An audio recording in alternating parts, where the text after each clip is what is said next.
The drone of aircraft overhead had become as common as church bells once were in St. Mary.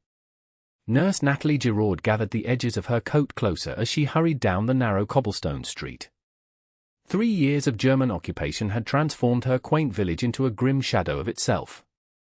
Where flower boxes once brightened window sills, now only empty containers remained. Where children once played, silence prevailed. The hospital where Natalie worked had once been the village school. Now its classrooms housed rows of beds filled with wounded men, German soldiers alongside local civilians. She had learned to treat them all the same, though some of her colleagues still whispered curses when bandaging enemy wounds. "You're late, Giraud," Sister Bertrand called as Natalie entered, hanging her coat on a peg by the door. "The checkpoint was backed up," Natalie replied, tying her apron strings. "New guards. Very thorough." Sister Bertrand lowered her voice. "We received more last night. Artillery wounds. For Germans, 2 locals." Natalie nodded, already moving toward the supply cabinet to gather bandages, iodine, and scissors. Her fingers worked automatically, preparing trays for morning rounds while her mind drifted. 3 years of occupation, and still the war ground on. France bent but did not break under German rule. And she continued, day after day, tending to broken bodies regardless of uniform. The ward was quiet that morning, most patients either sleeping or staring vacantly at the ceiling. Natalie moved efficiently from bed to bed, changing dressings, administering medication, offering sips of water. At the far end of the room, a new patient caught her attention. His eyes followed her movements, unlike the vacant stares of most fresh arrivals. When she reached him, she spoke in careful German. "Good morning. I'm Nurse Giraud." "Good morning," he replied in nearly perfect French. "Matthias Xavier, Oberfeldwebel, 352nd Infantry Division." Natalie paused, surprised by his fluency. Most German soldiers knew only rudimentary French phrases, typically demands or orders. "Your French is excellent, Oberfeldwebel Xavier." A ghost of a smile crossed his pale face. "My mother was from Strasbourg. I grew up speaking both languages." Natalie checked his chart. Shrapnel wounds to the right leg and torso. Significant blood loss. He would be here for several weeks at least. "I need to change your dressings," she said professionally, already pulling back the blanket to expose his bandaged leg. He winced as she began unwrapping the blood-soaked gauze. "Your hands are gentle," he murmured. The field medics were not so kind. "They were trying to keep you alive under fire. I have the luxury of time." "Is that what you call it? Luxury?" His eyes, a deep gray that reminded her of the sea before a storm, held hers. "Compared to the front?" "Yes." She worked methodically, cleaning the angry red wounds where metal had torn through flesh and muscle. "This will scar, but you're lucky. No signs of infection." "Lucky," he repeated softly. That's not the word most would use for a German soldier in a French hospital. Natalie applied fresh iodine, noting his barely perceptible flinch. "I don't see uniforms anymore, Oberfeldwebel Xavier. Only wounds that need healing." "Matthias," he said. "Please." She shouldn't have nodded, shouldn't have granted that small intimacy. But she did. The following days established a routine. Matthias was her last patient during morning rounds and her first in the evening. She told herself it was efficiency, his wounds were complex, requiring extra attention. But she knew it was something more when she began lingering, asking questions that had nothing to do with his medical care. "Did you study literature before the war?" she asked one evening, noticing the worn copy of Goethe he kept beside his bed. "Philosophy," he replied. "At Heidelberg. I wanted to be a professor. And now? Now I want only to survive." He set the book aside. "And you? What did Natalie Giraud dream of before the world went mad?" She hesitated, then answered truthfully. "I wanted to see Paris. Study medicine, become a doctor. You would make an excellent doctor." Women aren't easily accepted in medical schools. The world is changing, Matthias said. Perhaps when this is over. The unfinished sentence hung between them, a dangerous thread of possibility neither should acknowledge. As November turned to December, the ward filled with more wounded. American forces were pushing eastward after landing in North Africa, and the fighting in Russia had intensified. Rumors spread through St. Mary, Hitler's forces were faltering, liberation might come in the new year. Matthias was walking now, using a cane, his recovery progressing well. Soon he would be deemed fit for duty, sent back to his unit. The thought tightened something in Natalie's chest, a knot of emotion she refused to name. One evening, as she helped him with his exercises in the small hospital garden, snowflakes began to fall. They stood together, watching white flakes disappear into the dark soil. "My father used to say snow cleans the world," Matthias said quietly. "Covers all sins equally." "Does it trouble you?" Natalie asked. "What you've done in this war?" He didn't answer immediately. When he did, his voice was low. "I joined believing in duty to country. I continue because refusing means death. But yes, it troubles me. Every day." She shouldn't have reached for his hand. It violated every boundary of propriety, of duty, of national loyalty. But in the falling snow, with no witnesses but the winter sky, she entwined her fingers with his. "We should go inside," she said, but didn't move. "Yes," he agreed, standing perfectly still. When he kissed her, she told herself it was the momentary madness of war, like the dancers who whirled in Paris nightclubs while bombs fell, like the farmers who still planted crops in fields that might soon become battlegrounds. A defiance of circumstance, nothing more. But it wasn't nothing. It was everything. Their meetings became precious secrets. 10 minutes in the supply closet. Brief exchanges in the garden.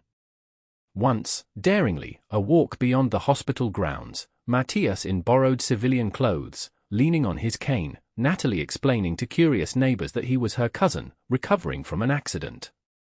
"This can't last," she whispered one January night, her head against his chest as they stood hidden in the shadow of the hospital's stone wall. "I know," he said, his fingers tracing the curve of her face as if memorizing it. "But tonight it exists." In February, the orders came. Matthias was deemed fit for limited duty. He would be transferred to an administrative post in Paris the following week. "Come with me," he said that night, in the small shed behind the hospital where they had taken to meeting. "I can arrange papers." A position as a nurse.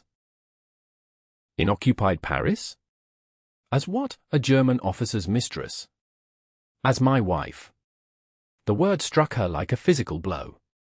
"Matthias, you know that's impossible." "Now, yes. But after the war, or after the war, if Germany loses, you'll be a prisoner or worse. If Germany wins, I'll be a collaborator, hated by my own people. Then we'll go somewhere else. Switzerland. America." She pressed her fingers to his lips. "We both know those are dreams." He kissed her fingertips, then her palm, then drew her into his arms. "Then let me have this dream for a while longer." They made love that night on his military coat spread across the shed's dirt floor, the February cold seeping through the wooden walls.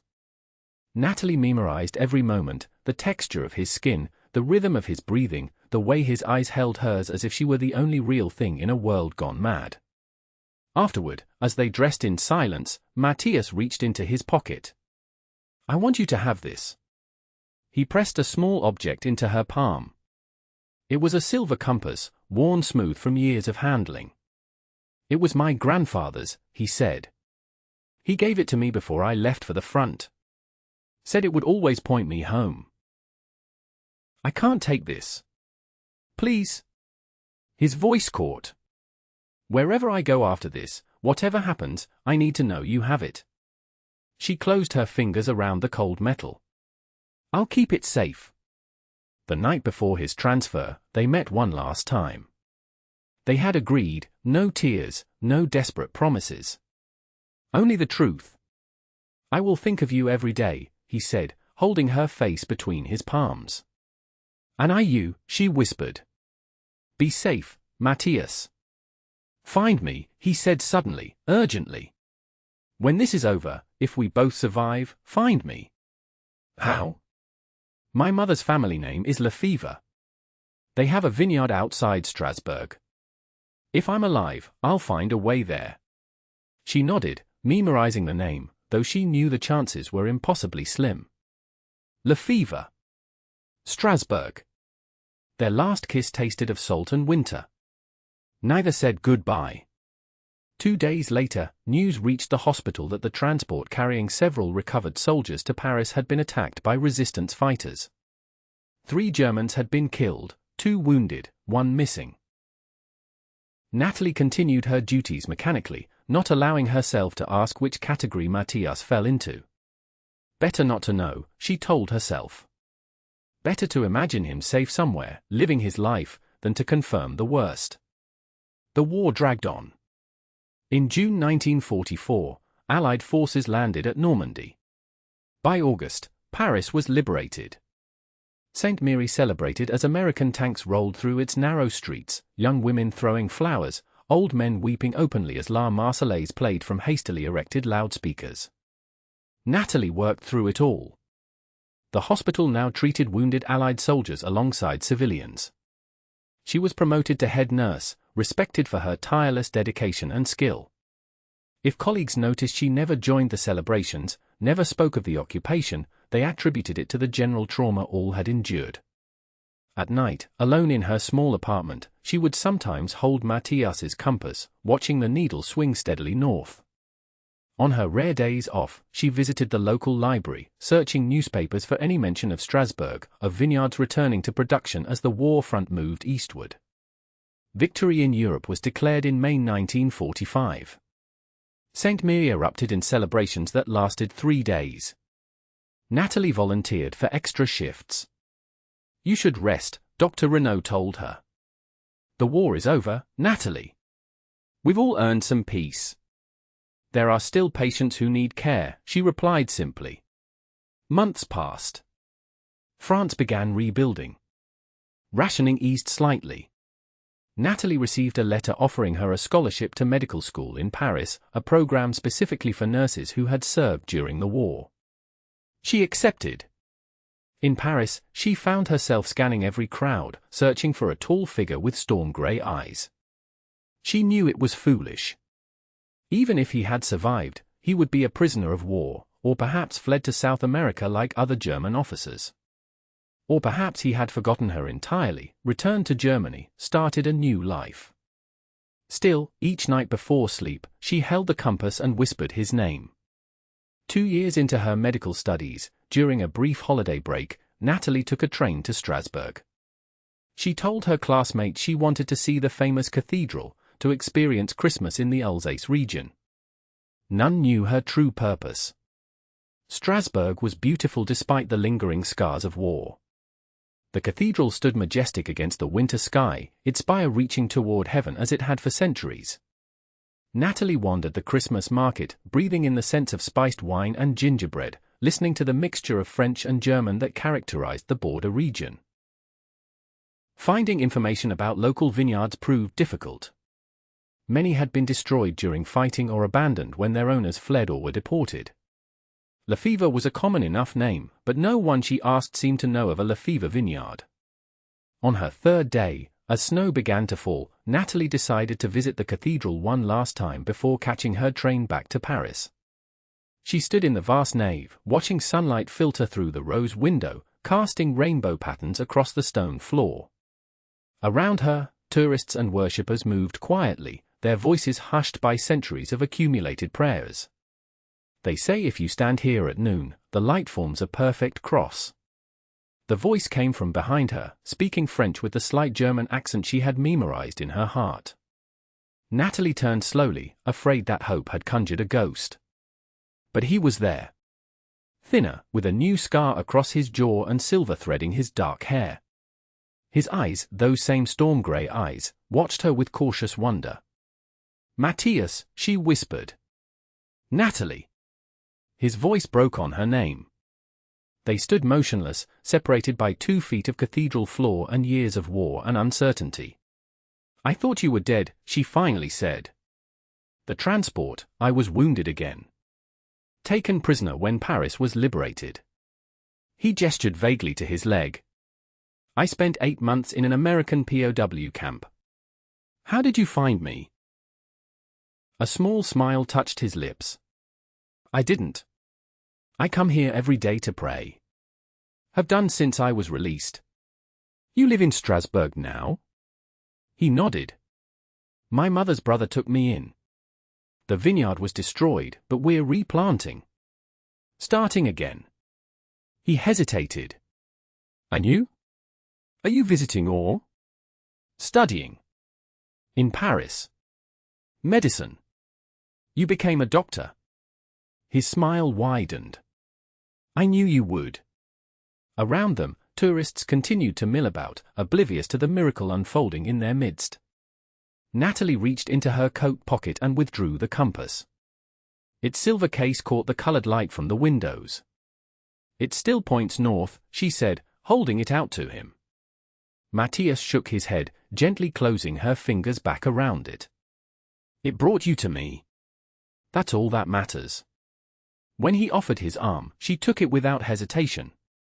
They walked slowly from the cathedral into the snow-covered square. Their breaths mingled in the cold air as they began to speak, carefully at first, then with increasing urgency, filling in the years of absence. "People will talk," Natalie said as they settled at a small café table. "A French woman and a German man." "Let them talk," Matthias replied. "We've earned our peace."